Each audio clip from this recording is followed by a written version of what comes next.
विद्यार्थी मित्रांनो, आज आपण ऑप्शनल मराठीची जी पहिली अभ्यासपत्रिका आहे, या पहिल्या अभ्यासपत्रिकेतील 6 क्रमांकाच्या कथेला आपण सुरुवात करत आहोत। त्या कथेचे नाव आहे निर्वासित। या कथेचे लेखक प्राध्यापक अविनाश डोळस आहेत। ऑप्शनल मराठीची जी पहिली अभ्यासपत्रिका आहे, ती अभ्यासपत्रिका पूर्णपणे कथेची आहे। या अभ्यासपत्रिकेच्या माध्यमातून मराठी वाङ्मयाचा विद्यार्थी कथा हा वाङ्मय प्रकार अभ्यासला पाहिजे। कथा या वाङ्मय प्रकारातील बारकावे, सूक्ष्मपणा आणि या वाङ्मय प्रकारचं स्वरूप विद्यार्थ्यांना समजलं पाहिजे, आकलन झालं पाहिजे आणि हळूहळू त्या विद्यार्थ्यांमध्ये आवड आणि अभिरुची सुद्धा निर्माण झाली पाहिजे। याच ध्येयाने, याच उद्देशाने आपल्या विद्यापीठाने या अभ्यासपत्रिकेची निश्चिती केलेली आहे। आज आपण निर्वासित या कथेला आपण सुरुवात करत आहोत। निर्वासित या शब्दाचा शब्दशः अर्थ आणि वाङ्मयाच्या दृष्टीने अभिप्रेत अशा प्रकारचा अर्थ आपल्याला समजून घेणं गरजेचं आहे। निर्वासित म्हणजे बाहेरच्या देशातून आलेले मुलांना, निर्वासित बाहेरून येऊन, बाहेरच्या देशातून येऊन स्थायिक झालेले, अशा अर्थाने या शब्दातून अर्थ व्यक्त होतो। या निर्वासित नावाने जी कथा आहे, ती कथा प्रत्यक्ष आपण सुरुवात केल्यानंतर लेखकाने जे कथेला जे शीर्षक दिलेलं आहे, त्याचं नाव आहे निर्वासित। त्याचा विचार आपण पुढे करणार आहोत। निर्वासित ही कथा मुलांनो दलित कथा आहे, ग्रामीण कथा, स्त्रीवादी कथा, दलित कथा, सत्यशोधकी कथा, अशा प्रकारचे वेगवेगळे कथेमध्ये सुद्धा वाङ्मय प्रकार आहेत। वाङ्मयाचा आपण जेव्हा अभ्यास करतो, तेव्हा वाङ्मयातील वेगवेगळी रूपे, विविध रूपांचा सुद्धा आपल्याला शोध घेणं गरजेचं आहे आणि त्यातूनच वाङ्मयाचा मतितार्थ, वाङ्मयाचा भावार्थ आपल्या लक्षात येतो। निर्वासित या कथेचे लेखक प्राध्यापक अविनाश डोळस सर आहेत। सरांचा जन्म 1950 मध्ये झालेला आहे, तर मृत्यू 2018 मध्ये झालेला आहे। आता नुकतंच 2 वर्षापूर्वी सरांचं निधन झालेलं आहे मुलांनो। निर्वासित या कथेचे लेखक प्राध्यापक अविनाश डोळस सर यांना मुलांनो आम्ही अगदी बऱ्याच वेळेस आम्ही जवळून पाहिलेलं आहे। प्राध्यापकांच्या ज्या वेगवेगळे जे काही प्रशिक्षण होतात, वेगवेगळ्या जे ट्रेनिंग होतात, ट्रेनिंगमध्ये किंवा वेगवेगळे जे संमेलन असतात, चर्चासत्र असतात, कॉन्फरन्स असतात, अशा वेगवेगळ्या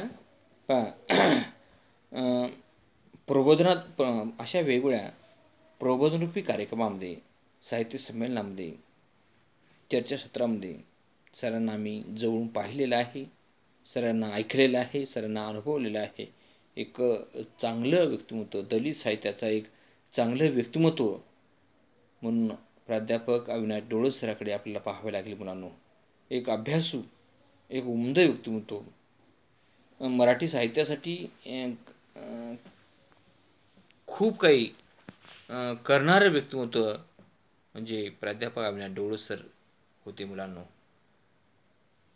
प्राध्यापक अविनाश डोळे सरांच्या बाबतीमध्ये त्यांनी दलित साहित्याच्या माध्यमातून, दलित वाङ्मयाच्या माध्यमातून, दलित कथेच्या माध्यमातून, दलित नाटकाच्या माध्यमातून, दलित कादंबरीच्या माध्यमातून मराठी साहित्याला एक महत्त्वाचं योगदान देण्याचं काम त्यांनी केलेलं आहे. मराठी साहित्य दलित वाङ्मय प्रकाराच्या माध्यमातून एक भरीव अशा प्रकारचं योगदान प्राध्यापक अविनाश डोळे सरांनी दिलेलं आहे.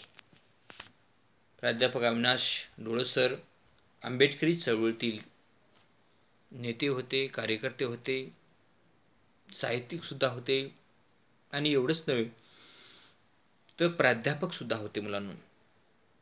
अनेक विद्यार्थी मिलिंद महाविद्यालयाच्या माध्यमातून, औरंगाबादला एक मिलिंद महाविद्यालय आहे, औरंगाबादला डॉक्टर बाबासाहेब आंबेडकर यांनी मिलिंद महाविद्यालयाची स्थापना केलेली आहे आणि त्या मिलिंद महाविद्यालयामध्ये प्राध्यापक अविनाश डोळे सर मराठी विषयाचं अध्ययन आणि अध्यापन करत होते. अचानकच त्यांना हृदयविकाराचा अटॅक येऊन ते हृदयविकाराच्या अटॅकमध्ये ते मरण पावलेले आहेत. अशा प्रकारचं व्यक्तिमत्व म्हणजे प्राध्यापक अविनाश डोळे सर. त्यांनी कथा, कादंबरी, चरित्र, वैचारिक आदी प्रकारामध्ये त्यांनी लेखन केलेलं आहे. म्हणून प्राध्यापक अविनाश डोळे सर गेल्या अनेक वर्षापासून आम्ही सरांना पाहिलेलं आहे आणि सरांना बघितलेलं आहे. अशा प्रकारचं व्यक्तिमत्व, हरवणारं व्यक्तिमत्व, एक अभ्यासू, प्रतिभासंपन्न लेखक म्हणून अविनाश डोळे सरांकडे त्यांचा परिचय आपल्याला पाहावा लागतो मुलांनो. अविनाश डोळे सर त्यांची जी कथा आपल्या अभ्यासक्रमामध्ये आहे त्या कथेचं नाव निर्वासित आहे. ही कथा महासंगर या कथासंग्रहातून घेतलेली आहे मुलांनो. महासंगर नावाचा कथासंग्रह हा त्यांच्या नावावर आहे. त्यांनी लिहिलेला आहे, त्यांनी प्रकाशित केलेलं आहे. अविनाश डोळे सरांच्या महासंगर या कथासंग्रहातून निर्वासित नावाची कथा आपल्या अभ्यासक्रमामध्ये घेतलेली आहे आणि आपण त्या कथेचा विचार करणार आहोत मुलांनो. प्राध्यापक अविनाश डोळे सरांचे एक नाही, दोन नाही, असे 35 ग्रंथ त्यांनी लिहिलेले आहेत, प्रकाशित केलेले आहेत. मुलांनो, आपल्याला साधं एक कविता, एक कथा, एक कादंबरी, एक नाटक आपण लिहू शकत नाही. तर एक नव्हे, दोन नव्हे, तर त्यांनी 35 ग्रंथ संपदा त्यांच्या नावावर आहेत. 35 ग्रंथ त्यांनी लिहिलेले आहेत मुलांनो. म्हणून प्राध्यापक अविनाश डोळे सर एक महत्त्वाचं व्यक्तिमत्व आपल्यातून निघून गेलेलं आहे, आपल्यातून हरवलेलं आहे आणि निश्चितपणे ती उणीव, ती खंत, ती जाणीव आपण भरून काढू शकत नाही मुलांनो. अशा प्रकारची माणसं लिहितात, बोलतात, व्यक्त होतात, मांडतात, प्रगट होतात, प्रसवतात. म्हणूनच साहित्यातले जे वेगवेगळे वाङ्मय प्रकार आहेत ते वाङ्मय प्रकार अधिकाधिक समृद्ध, अधिकाधिक श्रीमंत, अधिकाधिक विचारसंपन्न होतात मुलांनो. म्हणून माणसाने नेहमी बोललं पाहिजे, लिहिलं पाहिजे, मांडलं पाहिजे आणि दुसऱ्यांचं सुद्धा वाचलं पाहिजे. अशा प्रकारचं एक चांगला लेखक प्राध्यापक अविनाश डोळे सर आहेत मुलांनो. अशा पाठांच्या माध्यमातून जेव्हा आपण पाठाला सुरुवात करतो, जेव्हा कथेला आपण सुरुवात करतो, तेव्हा त्या पाठाचा तर परिचय आपण करून घेतलाच पाहिजे. त्याबरोबर त्या पाठाचे जे लेखक आहेत त्यांचा सुद्धा परिचय करून घेणं गरजेचं आहे. कारण यासाठी करणं गरजेचं आहे. आपण जसं माणूस आहोत, व्यक्ती आहोत, विद्यार्थी आहोत, विद्यार्थिनी आहोत, तसं पाठाचे लेखकसुद्धा एक माणूस आहेत, समाजातले ते घटक आहेत मुलांनो. आपण ज्या समाजात राहतो, आपण ज्या समाजाचे अविभाज्य घटक आहोत, लेखकसुद्धा त्याच समाजाचे अविभाज्य घटक आहेत. त्याच समाजात राहतात. समाज त्यांचा जन्म झालेला आहे. समाज ते लहानाचे मोठे झालेले आहेत. समाज त्यांनी जवळून पाहिलेला आहे. साहित्य म्हणजे काय? साहित्य माणसाशिवाय साहित्याची निर्मिती होऊ शकत नाही. म्हणजे साहित्याचा वाङ्मयाचा जर अविभाज्य जर घटक कोणता असेल तर माणूस आहे, समाज आहे मुलांना. समाजाशिवाय साहित्याची निर्मिती होऊ शकत नाही. मग आपण का लिहू शकत नाही, आपण का मांडू शकत नाही, आपण का बोलू शकत नाही, अशा प्रकारचा विचार विद्यार्थ्यांच्या मनामध्ये निर्माण व्हावा आणि विद्यार्थी लिहिती व्हावेत. पहा, विद्यार्थी लिहिती व्हावे, विद्यार्थ्याचे हात लेखणीच्या माध्यमातून सक्षम झाले पाहिजे, बळकट झाले पाहिजे आणि एवढंच नव्हे ते धारदारसुद्धा झाले पाहिजे. हा उद्देश या पाठाच्या प्रस्तावनेच्या माध्यमातून, भूमिकेच्या माध्यमातून आपल्यासमोर मांडता येतो मुलांनो, मांडण्याचा मी प्रयत्न केलेला आहे. आता जे काही अविनाश डोळे सरांनी जे काही 35 ग्रंथ लिहिलेले आहेत मुलांनो, त्यापैकी आंबेडकरी चळवळ मुलांनो, दलित समाजातल्या प्रत्येक माणसाचा श्वास जर काय असेल तर डॉक्टर बाबासाहेब आंबेडकर आहे मुलांनो. दलित माणसाचं जगणं, दलित माणसाचं ऊर्जा केंद्र जर काय असेल तर डॉक्टर बाबासाहेब आंबेडकर आहे मुलांनो. ऊर्जा केंद्र, ऊर्जा स्थळ, ऊर्जा शक्तिस्थान डॉक्टर बाबासाहेब आंबेडकर आहे.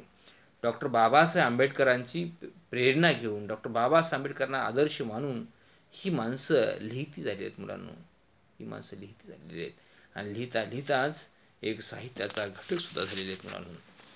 आंबेडकरी चळवळ कशी सुरुवात झालेली आहे, आंबेडकरी चळवळीचा आरंभ, आंबेडकरी चळवळीचा मध्य आणि शेवट, आणि आंबेडकरी चळवळीचं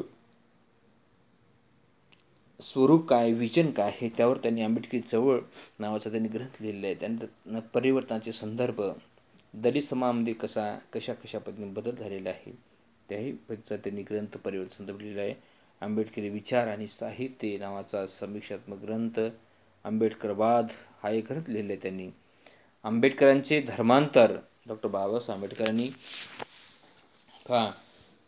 1956 रोजी जे धर्मांतर केलं मुलांनो, म्हणून डॉक्टर आंबेडकरांचे धर्मांतर का केले गेलेलं आहे, कशासाठी केलं आहे, धर्मांतर करण्यामागचं काय उद्देश, काय प्रयोजन काय आहे, हा विचार, धर्मांतराचा विचार, धर्मांतर का करावं लागलं, हा विचार त्यांनी ग्रंथाच्या माध्यमातून, पुस्तकाच्या माध्यमातून मांडलेला आहे. आणि हे पुस्तक म्हणजे हा विचार, ही भूमिका समजून घेण्यासाठी उपयुक्त अशा प्रकारचा हा ग्रंथ आहे. त्यानंतर असा एक पाणवठा मुलांनो, पाणवठे म्हणजे ज्या ठिकाणाहून आपण पाणी भरतो, पाणी घेऊन घरी जातो, त्याचा वापर करतो. पूर्वीच्या काळी 2 पाणवठे होते मुलांनो. एक सवर्णाचा पाणवठा म्हणजे पाणी भरण्याची जागा, ती विहीर असेल, तो चलमा असेल, ती हातपंप असेल, हापसा असेल, जे काही असेल त्याला पाणवठा. मग सुवर्णासाठी एक पाणवठा असायचा आणि दलितासाठी एक पाणवठा असायचा. हे मुलांनो आम्ही प्रत्यक्ष डोळ्यांनी पाहिलेलं आहे. माझ्या गावात 2 पाणवठे असायचे मुलांनो. उजव्या बाजूला नदीमध्ये, उजव्या बाजूला सवर्णासाठी पाणवठा होता आणि डाव्या बाजूला दलितासाठी पाणवठा होता, म्हणजे अस्पृश्यासाठी पाणवठा होता. मग ही प्रथा, ही परंपरा कशी सुरुवात झाली, सुरू होण्यामागची काय कारणं आहेत, काय कारणमीमांसा आहे, कशी बंद झाली, अशा पद्धतीचा एक विचार त्यांनी ग्रंथाच्या माध्यमातून अविनाश डोळे सरांनी मांडलेला आहे. ब्राह्मण समाजाकडून माझ्या अपेक्षा हाही ग्रंथ लिहिला आणि मराठी दलित कथा हा सुद्धा ग्रंथ लिहिलेला आहे. आणि याशिवाय डॉक्टर प्राध्यापक अविनाश डोळे सरांनी अशा प्रकारची एक अनेक ग्रंथ 35 जवळपास त्यांनी ग्रंथ लिहिलेले आहेत. याशिवाय अविनाश डोळे सरांना काही मान सन्मान सुद्धा त्यांनी जी साहित्यामध्ये वाङ्मयाची काही भरीव सेवा जी केलेली आहे, त्याच्या भरीव सेवेबद्दल, योगदानाबद्दल, त्यांच्या लिखाणाबद्दल, त्यांच्या मांडणीबद्दल, त्यांच्या विचाराबद्दल, त्यांच्या मौलिक विचार अभिव्यक्तीबद्दल संपूर्ण साहित्याच्या बाबतीमध्ये त्यांची काही ठिकाणी निवड केलेली आहे. 1990मध्ये नांदेड येथे संपन्न झालेल्या, भरलेल्या किंवा आयोजित झालेल्या अखिल भारतीय नाट्य संमेलनाचे अध्यक्ष होण्याचा मान प्राध्यापक अविनाश डोळे सरांना मिळालेला आहे. मित्रांनो, अखिल भारतीय साहित्य संमेलनाचा अध्यक्ष किंवा अखिल भारतीय साहित्य संमेलनाचा अध्यक्ष किंवा अखिल भारतीय नाट्य संमेलनाचा अध्यक्ष होण्याचा मान सर्वच माणसाला मिळत नाही. ज्यांचं साहित्यामध्ये वाङ्मयामध्ये खूप महत्त्वाचं मूलभूत योगदान आहे, भरीव योगदान आहे, अशाच लोकांची मताच्या माध्यमातून किंवा एकमताने किंवा सर्वमुखाने बिनविरोध किंवा निवडणुकीच्या माध्यमातून निवड केली जाते. परंतु या पदासाठी व्यक्ती उमेदवारसुद्धा तेवढ्या क्षमतेचा, तेवढ्या तोडीचा, तेवढ्या उंचीचा, तेवढ्याच तोलामोलाचा असणं गरजेचं आहे मुलांनो. आणि म्हणूनच प्राध्यापक अविनाश डोळे सर या ठिकाणी 1990 मध्ये नांदेड येथे संपन्न झालेल्या अखिल भारतीय दलित नाट्य संमेलनाचे अध्यक्ष होण्याचा सन्मान, बहुमान प्राध्यापक अविनाश डोळे सरांना मिळायला प्राप्त झालेला आहे. म्हणूनच प्राध्यापक डोळे सर एक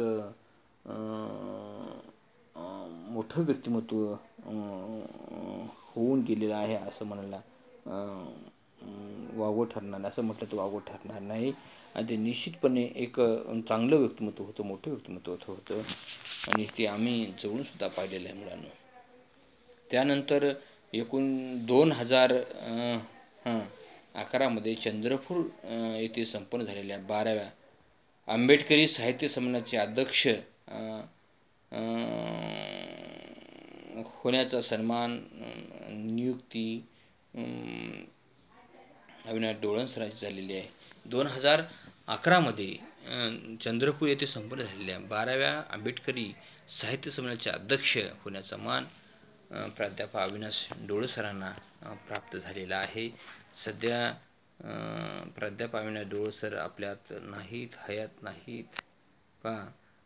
त्यांना निश्चितपणे खूप मोठा आनंद झाला असता, कारण प्राध्यापक अविनाश डोळे सर हे डॉक्टर बाबासाहेब आंबेडकर मराठवाडा विद्यापीठातल्या मिलिंद महाविद्यालयामध्ये मराठीचे प्राध्यापक म्हणून कार्यरत होते आणि त्यांची निर्वासित नावाची कथा स्वामी रामानंद तीर्थ मराठवाडा विद्यापीठाच्या अभ्यासक्रमामध्ये पदवी प्रथम वर्षाच्या ऑप्शनल मराठीच्या अभ्यासपत्रिकेमध्ये पहिल्या अभ्यासपत्रिकेमध्ये लागलेली आहे. कदाचित ते जर हयात राहिले असते, जिवंत राहिले तर त्यांना प्रचंड मोठा आनंद झाला असता, परंतु ते सध्या हयात नाहीत, जिवंत नाहीत. हा अतिशय आनंदाचा हा दुग्ध शर्करा योग ते पाहायला सध्या आपल्यामध्ये नाहीत. मुलांनो, सगळ्यात मोठा आनंद प्रत्येक माणसाला कोणता असतो की आपण एखादी कलाकृती जर आपण जर लिहिली आणि ती कलाकृती कोणत्या विद्यापीठामध्ये अभ्यासक्रमात जर लागली असेल तर सगळ्यात मोठा आनंद तो असतो मुलांनो. आणि अशा प्रकार आनंदाचा क्षण त्यांच्या कलाकृतीच्या बाबतीमध्ये, त्यांच्या कथेच्या बाबतीमध्ये तो घडून आलेला आहे. परंतु पाहण्यासाठी आपल्यामध्ये प्राध्यापक अविनाश डोळे सर नाहीत, तरी आपण त्यांच्या पश्चात, त्यांच्या नंतरसुद्धा आपण त्यांच्या कथेच्या माध्यमातून आपण त्यांचं चिंतन, त्यांच्या चर्चा आपण करत आहोत मुलांना. म्हणूनच म्हणतात मरावे परी कीर्तिरूपी उरावे. प्राध्यापक अविनाश डोळे सर आपल्यामध्ये नाहीत, पण त्यांच्या साहित्याच्या माध्यमातून, वाङ्मयाच्या माध्यमातून आपण ते आपल्यामध्ये जिवंत आहेत मुलांना, लक्षात आलं. म्हणून जोपर्यंत आपण जिवंत आहोत तोपर्यंत चांगलं काम केलं पाहिजे, महत्त्वाचं काम केलं पाहिजे, मूलभूत काम केलं पाहिजे, अलौकिक अशा प्रकारची कामगिरी आपल्या हातून झाली पाहिजे. कारण गेल्यानंतर बाकी शिल्लक काहीच राहणार नाही, आपले फक्त गुण शिल्लक राहणार आहेत आणि त्या गुणाच्या माध्यमातून माणूस जिवंत असतो. म्हणून डॉक्टर बाबासाहेब आंबेडकर, महात्मा फुले, डॉक्टर बाबासाहेब आंबेडकर, राजश्री शाहू महाराज, अशी अनेक माणसं मुलांना सध्या ते जिवंत नाहीत, परंतु त्यांचे विचार मात्र ती माणसं मेलेली आहेत, मरण पावले, पण त्यांचे विचार मरण पावले मुलांना. त्यांचे विचार जिवंत, सचेतन, शाश्वत, चिरंतन त्यांचे विचार शिल्लक आहेत. तसेच आपल्याला प्राध्यापक अविनाश डोळे सरांच्या बाबतीत आपल्याला म्हणावं लागेल ते नसतानासुद्धा, जिवंत नसतानासुद्धा त्यांच्या कथेची नोंद, त्यांच्या कथेची दखल स्वामी रामांतीर्थ मराठवाडा विद्यापीठाने घेतलेली आहे. निश्चितच ही कौतुकास्पद बाब आहे मुलांनो. अशाच पद्धतीचं काम, अशाच पद्धतीचं लेखन, अशा पद्धतीचं वाचन तुमच्या हातून हो आणि तुम्ही आजचे विद्यार्थी उद्या भविष्यातसुद्धा तुमच्या लेखणीतून एक वाङ्मयाची निर्मिती, वाङ्मयाचा सुगंध दरवळावेत, अशा प्रकारची आपण या ठिकाणी अपेक्षा व्यक्त करूयात. आणि धन्यवाद मुलांनो. आणि या कथेला आपण उद्या तासाला सुरुवात करणार. तोपर्यंत धन्यवाद.